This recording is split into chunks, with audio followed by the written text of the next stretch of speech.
যারা আমাদের যশোর জেলার আশেপাশে বা খুলনা বিভাগের মানুষ, তাদের মনে হয় মাইকেল মধুসূদন দত্তের কেশবপুরের সাগরদাড়ি গ্রামের তার যে বাড়িটা, সেখানে তারা দর্শনার্থী হিসেবে তারা এসেছেন বা দেখেছেন।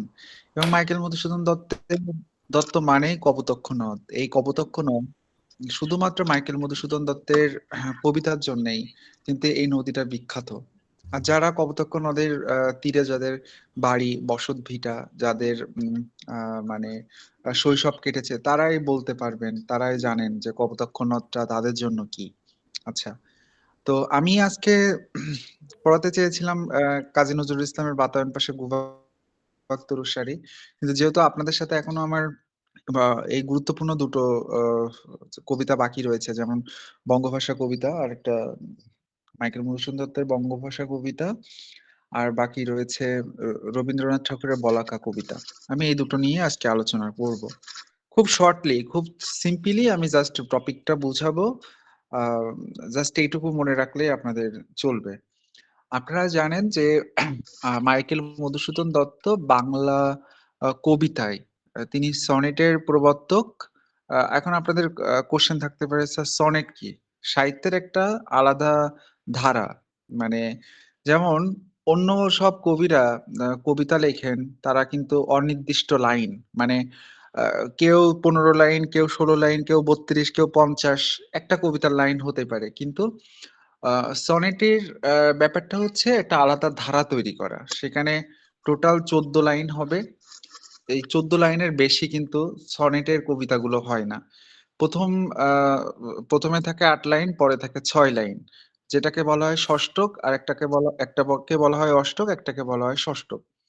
তো আম, আমাদের বঙ্গভাষা কবিতাটা সনেটের আওতাধীন পড়ে না, কিন্তু মাইকেল মধুসূদন দত্ত মানেই তিনি সনেটের প্রবর্তক।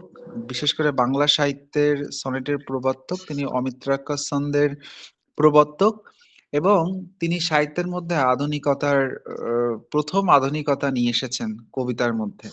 আচ্ছা, আমাদের কবিতাটা নামই হচ্ছে বঙ্গভাষা। তাহলে বঙ্গ বলতে আমাদের বাংলাদেশ, আর ভাষা বলতে আমাদের ভাষা, তাহলে বাংলাদেশের ভাষা। এই কবিতাটায় মাইকেল মধুসূদন দত্তের স্মৃতিচারণমূলক একটি কবিতা। স্মৃতিচারণমূলক একটি কবিতা, এবং এই কবিতার মধ্যে আহ, দেশপ্রেম, প্রবল দেশপ্রেম আমরা লক্ষ্য করি মাইকেল মধুসূদন দত্তের। এবং জীবনের অন্তিম সময়ে, যখন শেষ সময়ে তিনি তার বঙ্গভূমিকে বা তিনি তার জন্মভূমিকে, আহ তার শৈশবের খেলার সাথী, বন্ধু বান্ধব থেকে শুরু করে যাবতীয় সবকিছু তিনি যেন তার চোখের সামনে দেখতে পাচ্ছেন, যে কি ফেলে রেখে তিনি এসেছেন। সেই ব্যাপারটা বঙ্গভাষা কবিতার মধ্যে আমরা আহ দেখতে পাবো। কেমন সেই ব্যাপারটাই আমরা বঙ্গভাষা কবিতার মধ্যে দেখতে পাবো। আচ্ছা, আপনারা সবাই জানেন মাইকেল মধুসূদন দত্ত জমিদার পুত্র। তিনি শৈশবে বা ছোটবেলা থেকে তিনি সবাই একটা কথাই বলেন, মাইকেল মধুসূদন দত্ত তিনি সোনার চামচ মুখে নিয়ে তিনি জন্মগ্রহণ করেছেন। খুব উচ্চবিলাসী জীবনযাপন, খুব পরিপাটি এবং খুব বিশুদ্ধ জীবনযাপন করতেন মাইকেল মধুসূদন দত্ত। তার তো জন্ম সাগরদাড়িতেই, সেখানে তার শৈশব কৈশোর সবটাই কেটেছে। তার সঙ্গী ছিল হচ্ছে কপোতাক্ষ নদ। এখনো যারা সাগরদাড়িতে বেড়াতে যান, কেশবপুরের মাইকেল মেলা তো 25শে জানুয়ারি হওয়ার কথা, কিন্তু দেশের সামনে নির্বাচন বলে মনে হয় এবার মেলার পারমিশনটা হয়নি। তো ওই যে মাইকেল মধুসূদনের যে বাড়ি, তার সামনে দিয়ে চলে গিয়েছে কপোতাক্ষ নদ। আর আরেকটা বিষয় বলি, ওই কপোতাক্ষ নদের একটা শাখা বলেন বা মেইন নদীটা আমার বাড়ির পাশ দিয়েও চলে গিয়েছে। তো আমার শৈশবও কেটেছে কপোতাক্ষ নদের খুব কাছাকাছি। ঠিক আছে, আমার বাড়ি তো খুলনার পাইকগাছা, কপিলমুনিতে। এখানে অনেক স্টুডেন্ট রয়েছেন যাদের অনেক বলতে 2 জনের সাথে কথা হচ্ছে খুলনায় বাড়ি।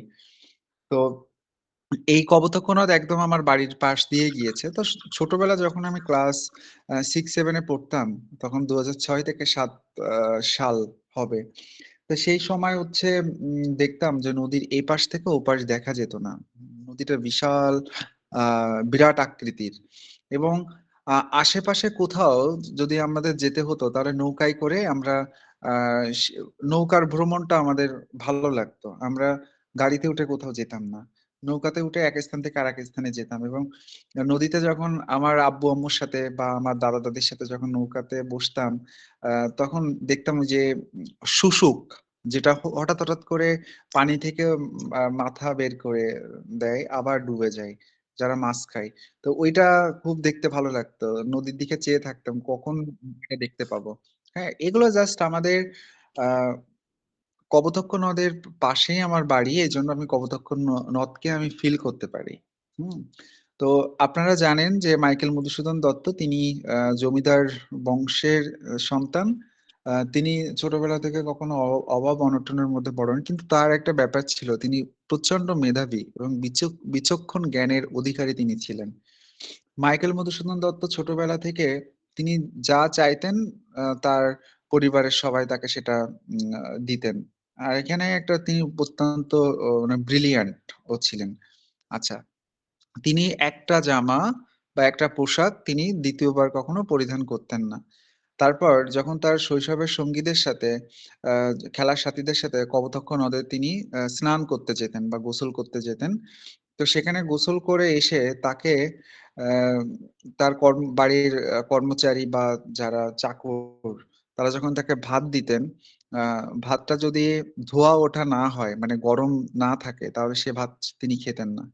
তা সবাই দেখতেন যে মাইকেল মধুসূদন দত্ত নদীতে যাচ্ছেন স্নান করতে বা গোসল করতে। আহ তখনই তার জন্য এরকম 8টা থেকে 10টা মানে হাঁড়িতে ভাত চাপানো হতো, মানে ভাত বসানো হতো।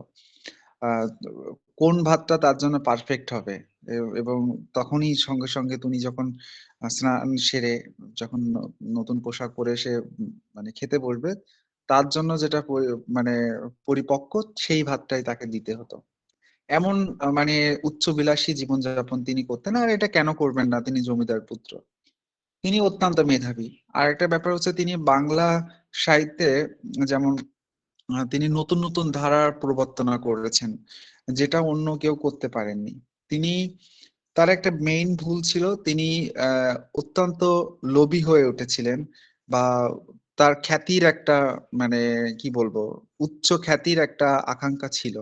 মাইকেল মধুসূদন দত্ত আহ তার জীবনের ভুলটা হচ্ছে, তিনি আমাদের বঙ্গভূমিকে ছেড়ে বা এই এই ভূমিকে ছেড়ে তিনি ফ্রান্সের ভার্সাই নগরীতে তিনি অবস্থান করেছেন।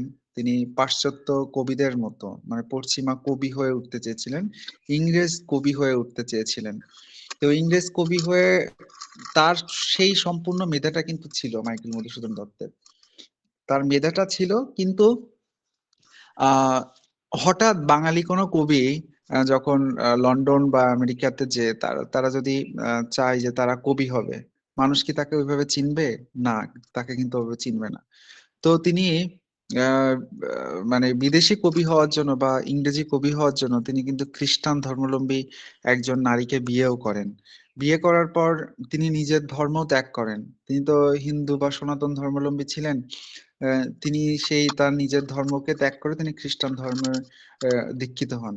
কিন্তু শেষমেশ যেটা হলো, তিনি তো কবি হিসেবে তো সুখ্যাতি পেলেনই না, তার জীবনটাই তিনি নষ্ট করলেন। তিনি যদি আমাদের বাংলাদেশেই থাকতেন বা এখানকার প্রকৃতি, বায়ু, এখানকার মানে বাতাস, ধূলিকণা, এগুলো নিয়েও যদি তিনি কবিতার লিখতেন, তাহলে তিনি রবীন্দ্রনাথকেও ছাড়িয়ে যেতে পারতেন।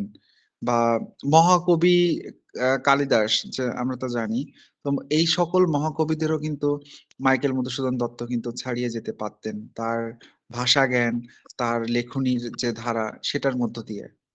তো এখানে একটা কথা বলে রাখি যে মাইকেল মধুসূদন দত্ত কিন্তু তার যে এই অনুশোচনা বোধ, যে তিনি যখন বিদেশে গেলেন তার নিজের জাত ধর্ম ত্যাগ করলেন শুধুমাত্র তিনি ইংরেজ কবি হওয়ার জন্য, কিন্তু ইংরেজ কবি হওয়ার জন্য তার যে কোয়ালিটি থাকা দরকার, সেগুলো কিন্তু সম্পূর্ণটা মাইকেল মধুসূদন দত্তের ছিল, কিন্তু আসলে ব্যাড লাক একটা বলে একটা ব্যাপার থাকে। আর একজন বাঙালি কবি, তিনি পাশ্চাত্যের এক জায়গায় যে তিনি তার নাম হতেও তো সময় লাগবে, কিন্তু মাইকেল মধুসূদন দত্তের মৃত্যুর পর তার ইংরেজ কবিতাগুলো নিয়ে কিন্তু এখন গবেষণা হচ্ছে, বা সেগুলোর কিন্তু চরম খ্যাতি আমরা দেখতে পাচ্ছি।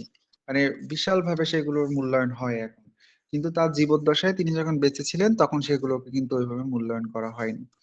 তো মাইকেল মধুসূদন দত্ত এক পর্যায়ে তার ভিতরে যে এই অনুশোচনা বোধটা হচ্ছে যে আহ আমি আমার দেশ, আমি আমার কপোতাক্ষ নদ, বা যেখানে পূর্ণ মানে মণি আছে, মানে মণিমুক্তা যেখানে সম্পূর্ণভাবে রয়েছে, বা দেখেন আমাদের এখানে যারা কবি সাহিত্যিক এত বেশি কেন, মানে আমাদের এখানে কবিদের লেখার মতো মানে উপাদান অনেক বেশি।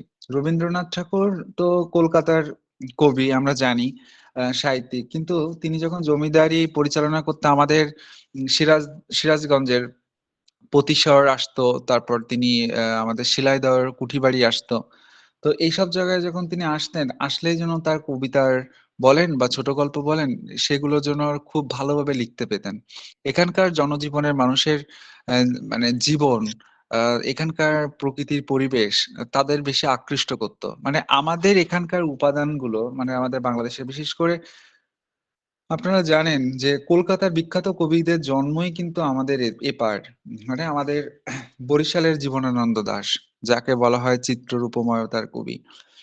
আহ, তার লেখনীর মধ্যে আমাদের বরিশালের ছোঁয়া, প্রকৃতির এগুলো ব্যাপার আমরা পাই।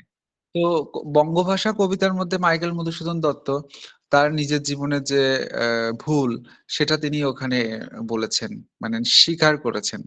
এবং জীবনের শেষ বা অন্তিম বয়সে, অন্তিম কালে তিনি উম, সেই অনুশোচনা বোধ নিয়েই তিনি বঙ্গভাষা কবিতা লিখেছেন, যে আমাদের এখানে, তার যেখানে, এখানে তো তারই তো ঘর, তারই বাড়ি, তারই দেশ।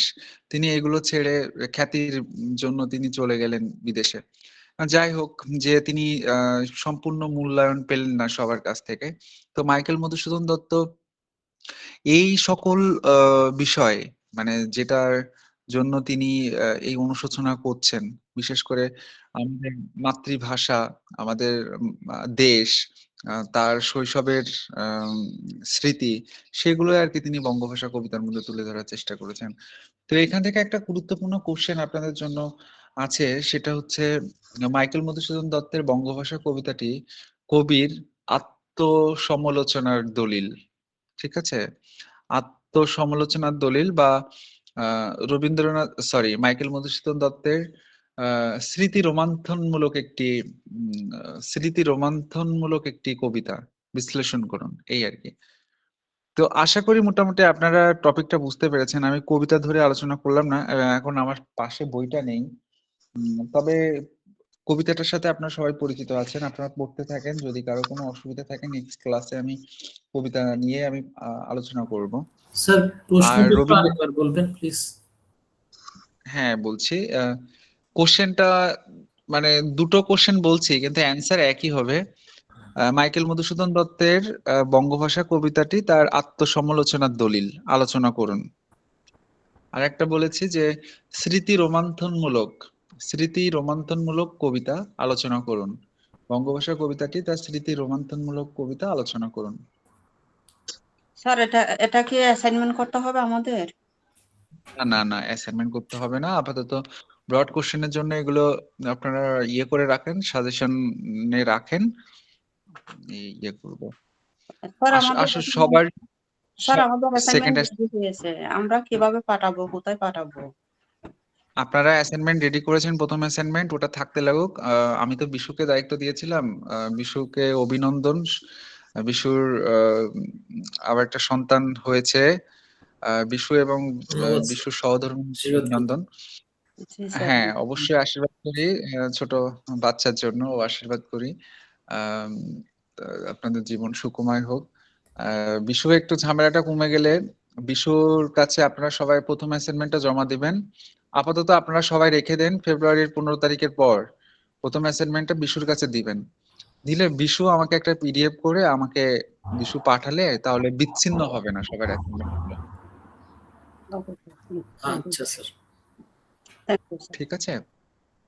আপাতত আপনাদের কাছে রেখে দেন, এটুকুই আমি বলবো। আর আচ্ছা স্যার, আজকের এখানে টপিকটি বুঝতে অসুবিধা হ্যাঁ স্যার, এখানে আরেক আপনি যেটা প্রশ্নটা বলছেন, এখানে এরকম একটা প্রশ্ন আছে, বঙ্গভাষা কবিতা কবি মধুসূদনের আত্ম আবিষ্কারের শিল্পভাষ্য মন্তব্যটি আলোচনা করুন, অনেকটা এরকমই স্যার। হ্যাঁ, হ্যাঁ। তো আত্ম আবিষ্কার বা আত্মসমালোচনা মানে হ্যাঁ। ব্যাপারটা খুবই কাছাকাছি, ঠিক আছে? মানে নিজের কথা বা নিজের দায় স্বীকার। মানে আমি কিন্তু কবিতাটার মেইন যে ব্যাপারটা সেটা নিয়ে আমি আলোচনা করেছি। মানে তার ফেলে যাওয়া শৈশব স্মৃতি, তার বঙ্গভাষায় এখানে যতটা তিনি স্বীকৃতি পেতেন, বিদেশে যেয়ে কিন্তু তার সেটা হয়নি। এইজন্য আহ, খারাপও লাগে যে এমন সব গুণী গুণী ব্যক্তিরা তারা দেশের জন্য আরো অনেক কিছু করতে পারতেন, আমরা আরো ভালো লেখা পেতাম। যাই হোক, যতটুকু পেয়েছি সেটাই কম বা কিসের, মানে কম কম কিসের। ঠিক আছে, আপাতত আপনারা এতটুকু ইয়ে করেন। আমি আমি জাস্ট প্রত্যেকটা ছোট গল্প, কবিতা সব মানে প্রত্যেকটা আমি আপনাদের টাচে রাখবো। আমি অন্য ব্যাচের সাথে পড়াই না এতটা। আমি আসলে মাসে 2টো করেই ক্লাস নেই, কিন্তু আমি চাচ্ছি যে আপনারা সাহিত্যকে ভালোবাসেন। একটু কষ্ট করে হলেও সপ্তাহের পরীক্ষার সময় আসবে না, পরীক্ষার সময় তো আমি শর্ট সাজেশনই করে দিব, কিন্তু ভালো লাগবে ক্লাসগুলোতে অ্যাটেন্ড করেন। আমার মনে হয় আমি অন্যদের থেকে সর্বোচ্চ ক্লাস নেই, কিন্তু লাস্ট কয়েকটা দিন মনে হয় আপনাদের সাথে আমার একটু ইয়ে হয়ে গিয়েছে, ঝামেলা হয়ে গিয়েছে, তবে আশা করি আর হবে না। আমি প্রত্যেকটা টপিকই আপনাদের পড়াবো, একদম স্যার, সব থেকে শুরু করে। কবিতাটা একবার আমাদেরকে, যেমন হে। কবিতা, হ্যাঁ হ্যাঁ, আমি কবিতাটা, আমার কাছে এখন বইটা নেই, আমার আমার কোশ্চেন মডারেশন চলছে অনার্সের, আমি তার মধ্যে থেকে আমি বেরিয়ে এসে আপনাদের ক্লাসটা নিচ্ছি। সামনের ক্লাসে আমি কবিতাটা পড়াবো, পড়ায় আমি বলাকা কাব্যটা পড়াবো, বলাকা কবিতাটা পড়াবো, ঠিক আছে? আচ্ছা তা স্যার। সবাই ভালো থাকবেন, সুস্থ থাকবেন, আমার জন্য দোয়া রাখবেন। আর সামনের শুক্রবার আপনাদের সাথে আবার উম, কথা হবে, আলোচনা হবে। থ্যাংক ইউ সবাইকে। ওকে স্যার, ধন্যবাদ।